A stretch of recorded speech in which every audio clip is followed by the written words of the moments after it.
자, 오늘 우리가 어버이 주일입니다. 어버이 주일이 되면 제가 늘 다짐을 해요. 울지 말자. 그래서 이렇게 장례식장 가 보면 사실 제일 불효자가 울어요. 불효자가 제일 많이 울더라고요. 그래서 우리가 어버이 주일날 우는 것은 참 불효자니까 운다. 이제 그래서 제가 좀 안 울자 그런 생각을 했습니다. 제가 이렇게 멀쩡하게 생겨도 저는 고아입니다. 부모님이 다 세상을 떠나셨고요. 그래서 혼자 남은 고아고, 그래서 결혼을 해서 이제 두 부모님이 더 생기셨는데 처갓집에 아버님마저도 돌아가셨어요. 그래서 이제 장모님만. 네. 지난번에 이제 다녀가셨는데 좀 잘해드려야 되는데 그런 생각을 많이 했습니다.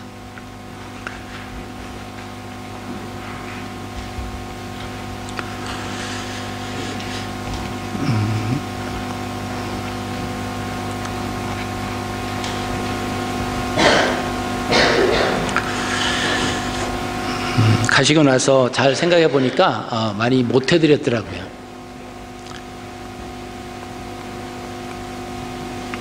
그래서 좀 마음이 좀 그렇게 가볍지는 못했습니다. 예. 자, 오늘 제가 다짐을 했는데 이제 초반부터 이러면 안 되는데, 예. 오늘 본문 말씀을 보시면은 그런 말씀이 있습니다. 자녀들에게 내 부모에게 내 아버지에게 순종하라, 이런 말씀이 있습니다. 순종하라라고 하는 말씀과 공경하라라고 하는 그런 말씀이 나옵니다. 그리고 하나님께서 왜 자녀들에게 부모에게 순종하고 공경하라고 그랬을까? 그 답이 나오고 있습니다. 오늘 본문 말씀에 보면 그것이 뭐라고 그랬죠? 그것이 옳다는 겁니다. 그래서 부모님에게 순종하고 공경해야 된다라고 하는 그런 단어를 쓰였습니다. 원래 이 공경하고 순종한다라고 하는 단어는 하나님께 연관된 거예요. 하나님에게 순종하고 하나님의 말씀에 순종하고 하나님을 공경하는, 원래 이제 하나님에 대한 그 표현을 할 때 사용되어지는 단어가 바로 순종과 공경입니다. 근데 하나님께서는 하나님 다음으로 그 다음에 이 단어를 적용해야 할 대상이 누구냐? 바로 부모라고 하는 거예요. 그래서 부모에게 순종하고 부모에게 공경하는 것이, 이것이 옳다라고 하는 것, 이것이 맞다라고 하는 그런 말씀입니다. 그래서 우리가 성경 말씀도 하나의 이제 원리, 공식이 있습니다. 근데 오늘 에베소 6장 1절로 3절 말씀을 보시면 부모에게 순종하고 부모에게 공경하는 거예요. 근데 그것이 옳다는 겁니다. 그럼 그렇게 하는 것이 옳은데, 그렇게 옳은 대로 생활을 하고 그렇게 살면 어떻게 되느냐라고 하는 답이 또 나와 있어요. 그게 뭐냐면 이 땅에서 잘 된다는 겁니다. 이 땅에서 장수한다는 겁니다. 오래 산다는 거예요. 그러니까 사실 결론적으로 말씀을 드리면 우리가 부모에게 순종하고 부모를 공경하는 것은 그 옳은 건데, 결코 그렇게 하면은 결과적으로는 뭐냐? 그렇게 행한 자녀가 잘 된다는 거예요. 여러분, 이 땅에 살면서 누구나 다 잘 되기를 원합니다. 그죠? 성공하기를 원하고요. 또 이 땅에서 이왕이면 좋은 환경 속에서 오래오래 잘 살기를 원합니다. 근데 그 해답이 오늘 본문 말씀에 있는 거예요. 이 땅에서 잘 되고 이 땅에서 오래오래 살고 싶은 사람은 어떻게 해야 돼요? 부모에게 순종하고 부모를 공경해야 된다는 거예요. 성경 어디를 봐도 이 땅에서 잘 되고 이 땅에서 장수하는 다른 방법을 하나님이 우리에게 말씀해 주신 적이 없습니다. 자, 그러면 우리가 부모라고 하는 이 부모는 도대체 자식이 어떤 존재인가라고 하는 것을 우리가 다 알고 있습니다만은 한번 생각을 해볼 필요가 있습니다. 자, 첫째는 부모님이 나에게 주신 것이 생명이에요. 부모를 통해서 생명을 받았습니다. 내게 생명을 주신 것이 얼마나 고마운지 모릅니다.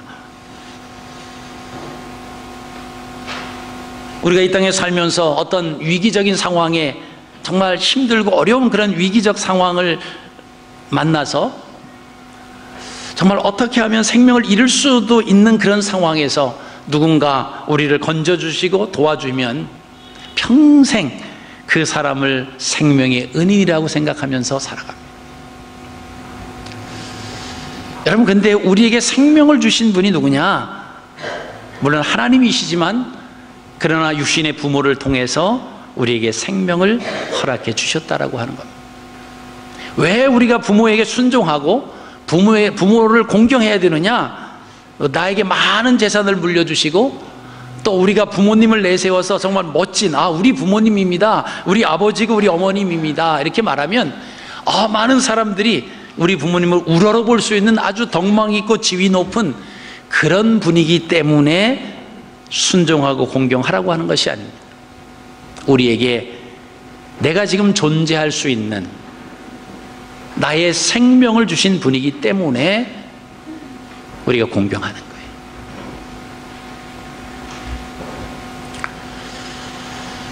부모를 통해서 우리가 생명을 받았다라고 하는 것, 만약에 부모님이 없었다라고 하면 나라고 하는 존재는 있을 수가 없다라고 하는 것을 우리가 생각하면 그 부모님이 많이 배우지 못하셨고 많은 것을 갖고 있지 못하셨고 세상에서 말하는 그런 성공이라고 하는 그 자리에 앉아 계시지 않을지라도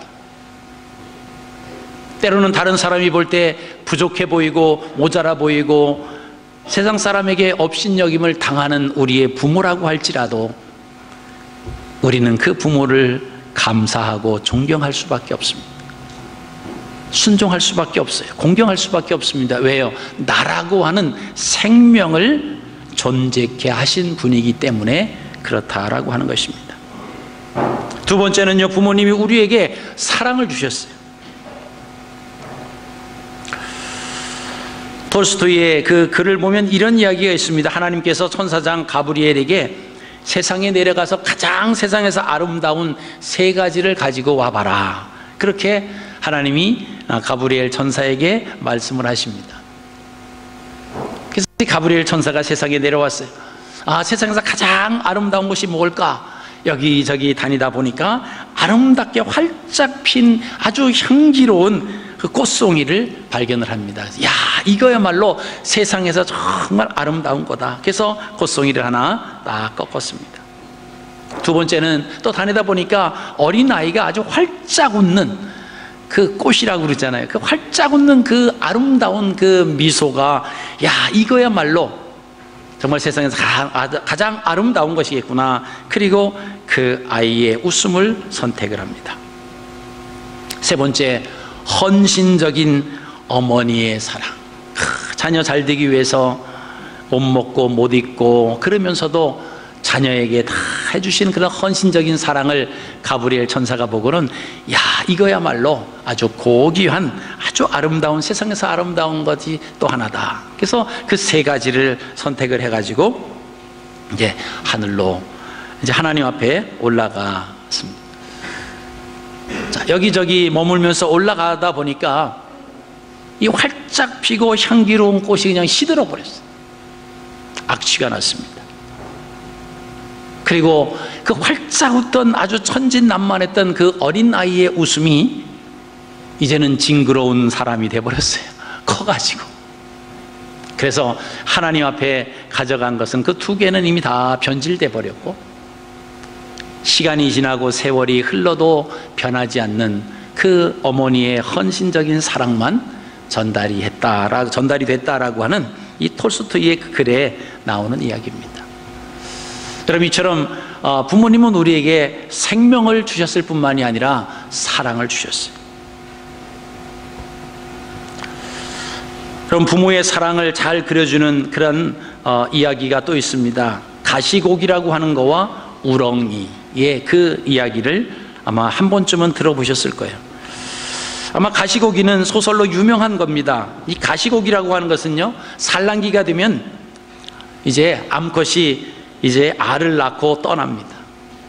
그럼 이제 아버지가 이 수컷이 알을 부화될 때까지 신선한 공기를 계속 주기 위해서 막 그 물속에서 날개짓을 하고 있어요. 깨끗한 물을 공급해주고, 그 다음에 또 하는 것은 이제 그 알을 낳기 때문에 이 냄새를 맡고 공격자들이 옵니다.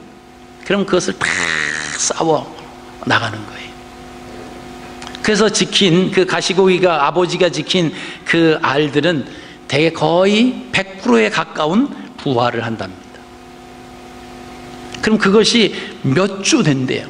거기를 떠날 수가 없습니다. 뭐 떠나면 잠시 잠깐 떠나면 어느 이제 공격하는 다른 물고기가 와서 그 알들을 먹을 수밖에 없기 때문에 이 아버지 가시고기는 계속 그 자리를 지킨다라고 하는 거예요. 그리고 한 7, 8주 이렇게 지나면 이제 이게 다 부활해서 이 어린 가시고기가 태어납니다. 그러면 그곳에서 계속 먹지도 못하고 계속 그 알이 부화될 때까지 그 일을 했기 때문에 이제는 기력이 쇠잔해서 그냥 거기에서 죽고 마는 것이 이 아빠 가시고기의 생이라고 하는 거예요. 그러면 아직까지는 사냥을 제대로 할 수 없는, 먹이를 제대로 찾을 수 없는 그 어린 가시고기가 그 자기 둥지 앞에서 쓰러져 죽어 있는 그 아빠 가시고기를 먹으면서 이렇게 그들의 삶이 시작된다라고 하는 그런 이야기입니다. 단 물고기지만 그죠? 자녀를 위한 그런 부모의 사랑을 볼 수가 있습니다. 또 우리가 잘 아시는 것처럼 우렁이는요, 자기 몸에다가 알을 낳는대요. 그러면 이 새끼들은 그 어미의 살을 파먹으면서 성장을 한다고 합니다. 한 점의 살도 남김없이 새끼들에게 먹이를 주고 자기 자신은 빈 껍데기가 되어서 조용히 물을 따라서 떠내려가는 것이 우렁이의 그 부모에 대한 사랑이라고 하는 것입니다. 여러분, 그것이 어떤 그 생물들만, 그런 동물들만 있는 것이 아닙니다.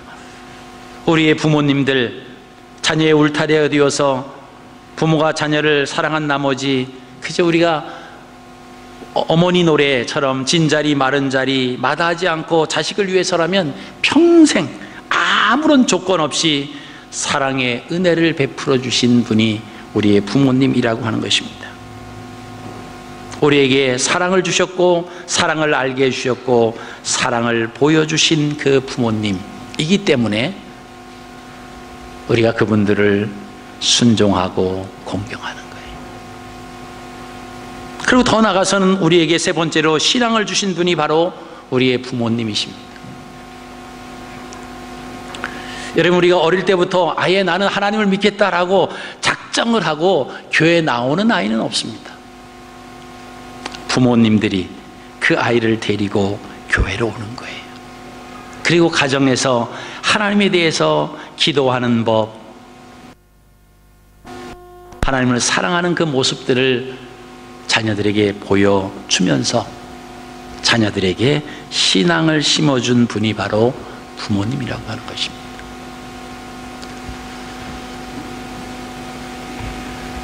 저희 주일날은 교회 학교와 따로 예배를 드려서 그렇습니다만은 수요일날 이제 몇몇 그 집사님들이 자녀들을 데리고 같이 나와서 예배를 드리는 모습을 봅니다. 물론 그들이 어른들을 대상으로 하는 이 이야기를 말씀을 잘 이해는 하지 못합니다만은 그러나 그렇게 같이 앉아서 옆에서 그림도 그리고 옆에서 또 찬양도 따라하기도 하고, 그럼 그것이 설교를 다 이해하고 찬송을 다 알고 부르는 것도 아니지만 그러나 그러면서 그들에게 신앙이 심어져 있는 거예요. 또 때로는 엄마와 아빠와 함께 나와서 찬양 특송을 하기도 합니다. 그럼 그것이 아무것도 아닌 것 같지만 이 아이가 자라나면서 우리 엄마 아빠와 함께 찬양을 불렀고 교회 나갔고, 여러분 그런 것이 우리에게 신앙의 밑거름이 된다라고 하는 것입니다. 그래서 그 부모님을 통해서 어린아이들은 하나님을 바라보는 거예요. 부모님을 통해서 하나님의 음성을 듣고 하나님을 사랑하게 되었다라고 하는 것입니다. 바로 우리의 부모님들의 모습을 보면 우리가 304장 찬양 부른 것처럼, 그리고 힘들고 괴롭고 그러실 때 어머님이 읽어주셨던 그 성경, 그리고 부르셨던 그 찬송의 그 음성, 비록 높이는 다르고, 그죠? 곡조도 한 곡조만 통해서 부르셨던 그 부모님들의 찬양이지만, 그것을 통해서 우리가 믿음이 성장했다라고 하는 것입니다. 자, 우리가 그러면 자녀는 부모를 어떻게 해야 되는가라고 하는 것입니다. 이미 말씀드린 것처럼 부모에게 순종하고 공경하는 거예요. 자, 부모를 공경해야 된다라고 하는 것입니다. 우리가 1년 365일 부모님의 은혜와 사랑을 보답해서 살아가는 것이 마땅한 자녀의 도리입니다마는, 그러나 우리에게 이 한날을 정해놓고 어버이 주일로 지키는 것은 매 365일 평생을 부모님이 우리에게 생명을 주시고 사랑을 주시고 믿음을 주신, 신앙을 주신 그분들을 순종하고 공경해야 되지만, 그래도 이 한날을 정해서 다시 한번 우리를 점검하는 거죠. 그동안 하지 못했던 걸 다시 뒤돌아보고 점검하고, 그리고 내 자신이 말씀 안에서 올바로 서야 되겠다라고 하는 결단도 필요하다라고 하는 것입니다. 아마 이미 여러분들 중에는 효도를 하고 싶어도 부모님이 돌아가셔서 할 수 없는 분도 있을 수 있습니다. 자, 부모에게 효도하고 싶어도, 그죠? 부모를 공경하고 싶어도 부모님이 이미 이 세상에 계시지 않는 분들도 있습니다. 이제는 기회를 놓쳤다고 어쩔 수 없다고 후회만 할 것이 아니라, 그래서 하나님께서 우리에게 이 갈릴리 공동체라고 하는 이 공동체를 허락해 주신 거예요. 성경에서 말하는 부모는요, 꼭 나를 낳아주신 그 분들만 부모라고 생각하는 것이 아니에요. 같은 신앙 공동체 안에서 있는 어르신들이 곧 우리의 부모다라고 하는 것입니다.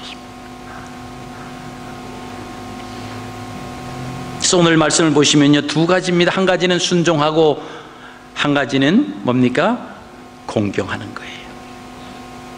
순종해야 할 이유, 공경해야 할 이유가 뭐냐? 이것이 맞다는 거예요. 이것이 옳다라고 말씀을 하고 있습니다. 어느 가정에 유치원에 다니는 아이가 어느 날 집에 와서 열심히 성경을 외우더래요. 그래서 아빠가 이 아이가 무엇을 외우나 이렇게 봤더니 아마 그 유치부에서 교회 십계명을 외우라고 그런 것 같아요. 그러니까 십계명을 열심히 외웁니다. 근데 이렇게 외우는 게 내 부모를 공격하라. 내 부모를 공경인데 내 부모를 공격하라. 그래서 야 이놈아, 공격이 아니라 공경이야, 공경. 아빠가 그랬대요. 그랬더니 이 아이가 아빠, 그러면 공격하는 거와 공경하는 것에 뭐가 달라? 이렇게 이제 질문을 했대요. 그래서 아빠가 공경은 아빠 말씀 잘 듣고 사랑하는 것이고, 공격은 아빠한테 덤비고 말씀을 안 듣는 거야. 명쾌하죠? 그랬더니 이 아이가 대뜸 그러더래요. 근데 아빠는 왜 할아버지를 공경하지 않고 공격해?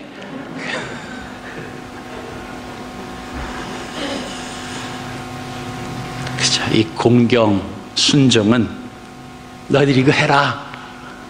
그리고 부모가 안 하면 안 돼. 이 아이는 공경을, 발음이 잘 안 돼서 공격이라고 했지만 공격과 공경의 의미를 알아내고는 부모 말씀을 잘 듣고 그래야 되는구나 라고 하는 것을 이해는 했지만 그러나 의문을 갖는 거예요. 근데 왜 아빠는 할아버지, 할머니한테 공경하지 않고 왜 공격을 하느냐? 또 우리가 해야 할, 자녀로서 부모에게 해야 할 또 두 번째는요, 부모님을 즐겁게 해드리라고 말씀하고 있습니다. 잠언 23장 25절 말씀 보면요, 내 부모를 즐겁게 하며 너 낳은 어미를 기쁘게 하라. 자, 우리의 부모님이 어떻게 할 때 즐거워하고 어떻게 해드려야 기뻐하실까요? 내가 열심히 공부하고 그래서 좋은 점수를 맡아서 우수한 성적으로 졸업을 하는 것, 뭐 기뻐하실 수 있어요. 또 좋은 직장에 들어가는 것 기뻐하실 수 있습니다. 또 결혼해서 잘 사는 것, 이거 역시 부모가 기뻐할 수 있고 부모님이 즐거워할 수 있습니다. 그런데요, 정말 부모를 즐겁게 하고 부모가 기쁜 것은 뭐냐면 부모님을 나의 부모님으로 인정해 드리는 거예요. 이 부분에서 아마 찔리는 분들이 있을 거예요. 우리 부모님은 이게 문제고 많이 못 배워서 누구 앞에 나가면 좀 창피하고, 우리 부모님은 좀 이렇게 어디 딱 나갔을 때 그냥 멋지게 다른 사람이 봐도 너네 부모님이야? 이러지 못하고 뭔가 좀 부족한 면이 있어서 부모이기를 숨기고 싫어하고 부모가 어디 나타나는 것 싫어. 또 결혼을 하고 나서 그죠? 시부모들 또는 처가 장인 장모들이 그렇지 못해서 만약에 이랬다라고 하면 부모를 부모로 인정하는 것이 부모님들이 가장 기뻐하는 거예요.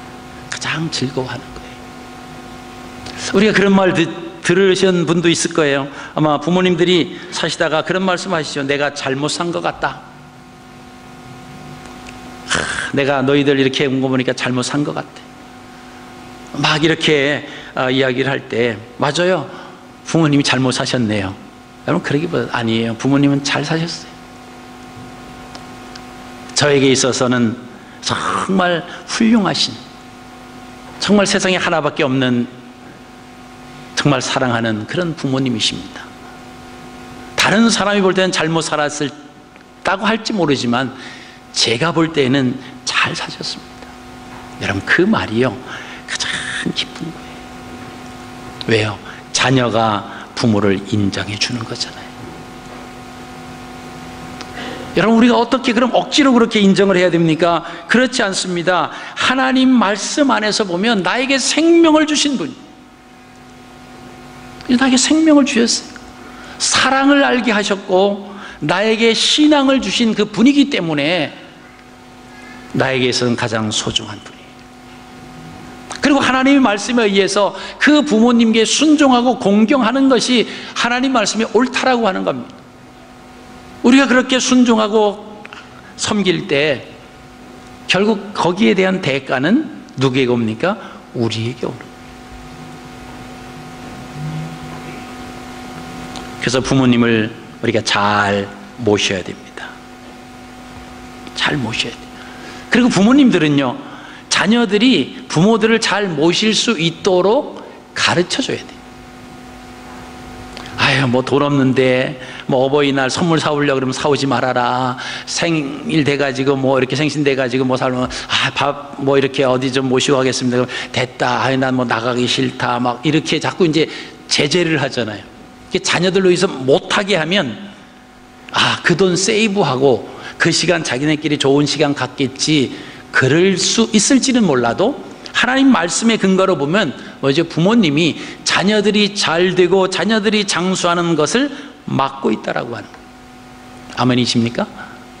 그래서 하라고 그래야 돼요. 왜요? 부모님이 이렇게 하라고 자꾸 가르쳐 줘야 됩니다. 내가 받기 위한 것이 아니라 하나님 말씀을 우리가 그대로 믿는다라고 하면 그렇게 하는 것이 뭐라고요? 자녀들이 잘 되고 자녀들이 땅에서 오래 산대요. 여러분, 이것을 믿는다라고 하면요, 가르쳐야 돼요. 오늘날 가정들이 무너지고 있습니다. 이런 것이 자꾸 무너져요. 그렇죠? 그래서 자녀들이 뭐 한다라고 하면요, 그냥 그렇게 하라고 자꾸 하세요. 오늘 이렇게 식사를 좀 어버이 날이니까 특히 좋은 데 가서 식사를 대접하겠습니다. 야, 거기 비싼데 거기 가봤자 나는 먹지도 못하고 아예 안 간다. 그것은 자녀의 복을 가로막고 있는 부모라고 하는 것을 기억하십시오. 그러냐? 그래, 가자. 그리고 가서 막기 전에, 그럼 오늘은 내가 너희들이 밥 사주니까 내가 기도하겠다. 그리고 그들을 축복하시는 겁니다. 비록 많이 들지 못하신다라고 할지라도 응하셔서 그들에게 복을 빌어주시는 거예요. 여러분, 그게 성경적입니다. 그렇다고 그렇게 할 수 없는 자녀들에게 무조건 가서 야, 제일 좋은 데 가서 내가 밥을 먹어야 되겠다, 그러지 마시고. 그런 부모도 또 간혹 있다고 그래요. 야, 내 생일이니까 뭐 사와라. 이제 그것들은 형편을 봐서 그렇게 하지. 자녀들이 한다라고 하는 것은 할 수 있기 때문에, 조금 이제 무리가 되지만 할 수 있기 때문에 그렇게 얘기하는데, 그런 것은 뭐죠? 거절하지 마세요. 그래, 고맙다. 그러면 돼요. 그러시면 됩니다. 그죠? 그러면 참 감사하다, 고맙다. 내가 참 인생을 잘 산 것 같아. 그죠? 너희들 보니까. 여러분, 그러면서 아름다운 가정의 공동체가 형성이 되지 않겠습니까? 여러분, 부모님은 항상 우리 곁에 계실 것으로 우리가 생각하지만 사실 그러지 않습니다. 송강정철의 19절이 이렇게 있음을 우리가 아십니다. 어머님 살아계실 때 섬기기를 다하여라. 한 번 가신 뒤에는 애달프다. 어이하리 생전에 고쳐 못할 일 이뿐인가 하노라. 그죠? 돌아가신 후에 아무리 슬퍼하고 후회한들 아무런 소용이 없습니다. 돌아가신 후에 상다리가 부러지도록 제사상을 차려놓으면 부모님들이 와서 드십니까? 안 드세요. 자기들이 다 먹어요. 그래서 기독교에서는요, 돌아가시고 제사상 차릴 필요 없다는 거예요. 그러기 전에 살아계실 때 부모에게 순종하고 부모를 공경하라고 하는 겁니다. 돌아가시고 나서 뭐 열심히 그래야. 왜 그럽니까? 돌아가신 부모님들이 혹시 자식을 상다리가 부러지도록 제사상을 잘 차리면 부모들이 와서 복을 줄까 생각한다는 거예요. 근데 성경은요, 이 세상을 떠난 그 사람의 영은 이 세상에 다시 돌아올 수가 없다라고 하는 거예요. 그래서 기독교는 부모를 공경하고 사랑할 때 살아계실 때 해야지, 돌아가시고 나서는 그건 아무런 소용이 없다라고 하는 것을 이야기하고 있습니다. 이 기독교가 처음에 들어왔을 때 뭐 한국에 많은 그것 때문에, 뭐 지금도 그것 때문에 그 적지 않은 그 불협화음이 있습니다. 근데 분명한 것은 이 세상을 떠난 영혼은 다시 돌아오지 못한다는 거예요. 그러니까 이 땅에 살아계실 때 부모님께 효도를 하는 거예요.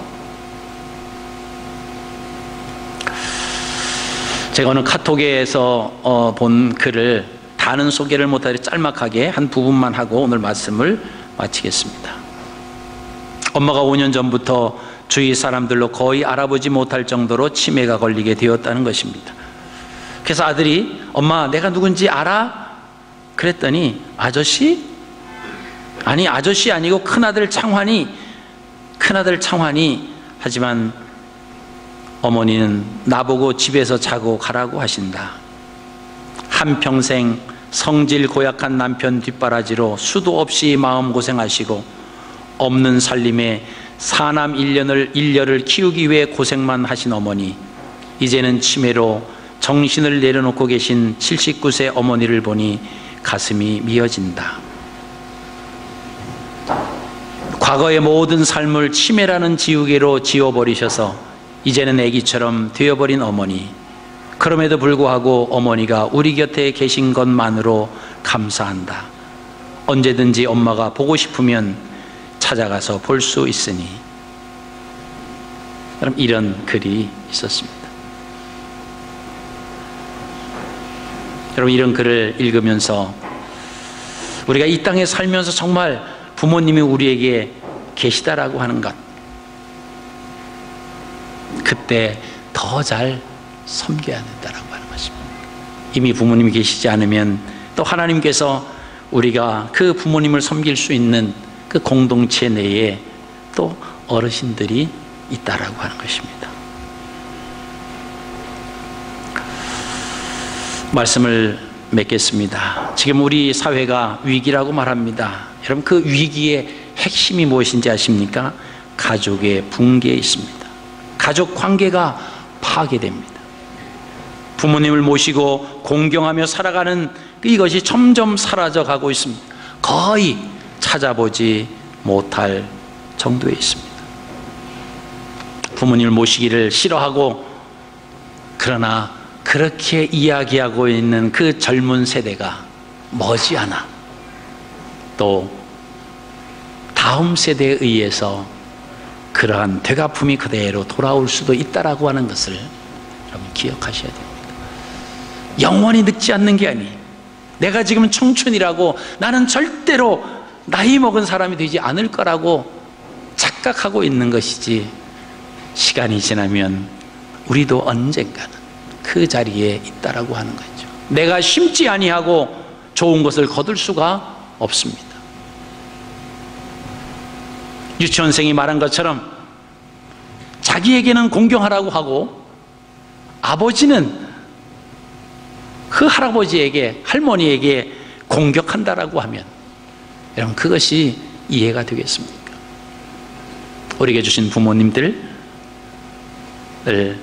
순종하고 주 안에서 순종하고 공경하고, 그것이 옳다라고 말씀하십니다. 그것이 우리가 이 땅에서 결국 그렇게 하면 우리가 손해보는 것이 아니라 우리에게 잘 된대요. 우리에게 잘 되고 이 땅에서 오래오래 산다라고 하는 그 복의 비결을 우리에게 말씀해 주십니다. 여러분, 이것보다 더 큰 공식이 어디 있습니까? 부모를 순종하고 부모를 공경하고, 그러면 하나님께서 그것을 보시고 이 땅에서 잘 되게 하신대요. 그리고 이 땅에서 오랫동안 살게 하신대요. 여러분이 하나님의 말씀을 가슴속에 새기면서 하고 순종하고 공경하는 저와 여러분들이 되시기를 주님의 이름으로 축복합니다.